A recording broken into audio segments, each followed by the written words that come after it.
بسم الله الرحمن الرحيم. تبارك الذي بيده الملك وهو على كل شيء قدير، الذي خلق الموت والحياة ليبلوكم أيكم أحسن عملا وهو العزيز الغفور، الذي خلق 7 سماوات طباقا ما ترى في خلق الرحمن من تفاوت فارجع البصر هل ترى من فطور ثم ارجع البصر كرتين ينقلب إليك البصر خاسئا وهو حسير، ولقد زينا السماء الدنيا بمصابيح وجعلناها رجوما للشياطين وأعتدنا لهم عذاب السعير، وللذين كفروا بربهم عذاب جهنم وبئس المصير. إذا ألقوا فيها سمعوا لها شهيقا وهي تفور تكاد تميز من الغيظ، كلما ألقي فيها فوج سألهم خزنتها ألم يأتكم نذير قالوا بلى قد جاءنا نذير فكذبنا وقلنا ما نزل الله من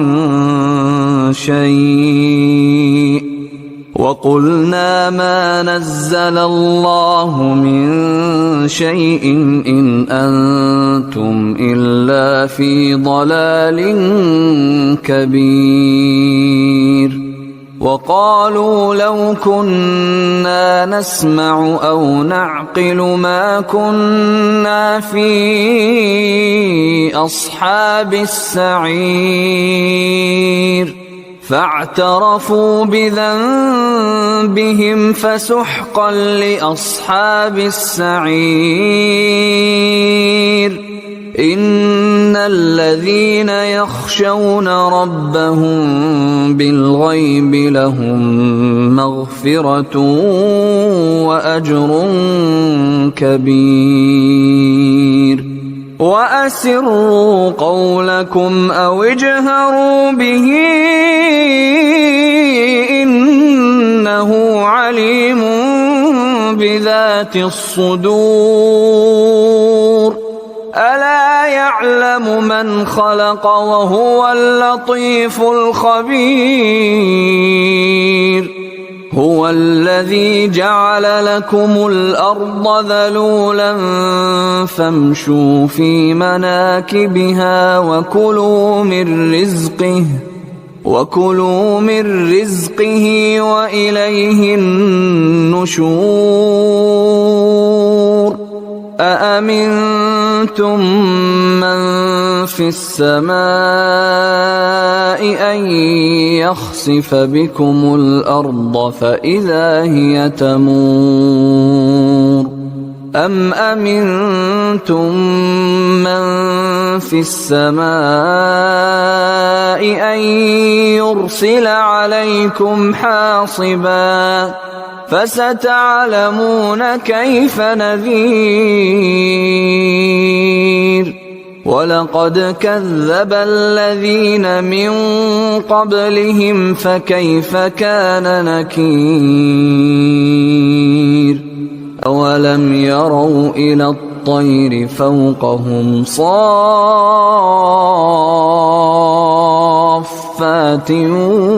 ويقبضن ما يمسكهن إلا الرحمن إنه بكل شيء بصير أمن هذا الذي هو جند لكم ينصركم من دون الرحمن إن الكافرون إلا في غرور أمن هذا الذي يرزقكم إن أمسك رزقه بل لجوا في عتو ونفور أفمن يمشي مكبا على وجهه أهدى أمن يمشي سويا على صراط مستقيم قل هو الذي أنشأكم وجعل لكم السمع والأبصار والأفئدة قليلا ما تشكرون قل هو الذي ذرأكم في الأرض وإليه تحشرون ويقولون متى هذا الوعد إن كنتم صادقين قل إنما العلم عند الله وإنما أنا نذير مبين فلما رأوه زلفة سيئت وجوه الذين كفروا وقيل هذا الذي كنتم به تدعون قل أرأيتم إن أهلكني الله ومن معي أو رحمنا فمن يجير الكافرين من عذاب أليم قل هو الرحمن آمنا به وعليه توكلنا فستعلمون من هو في ضلال مبين قل أرأيتم إن أصبح ماؤكم غورا فمن يأتيكم بماء معين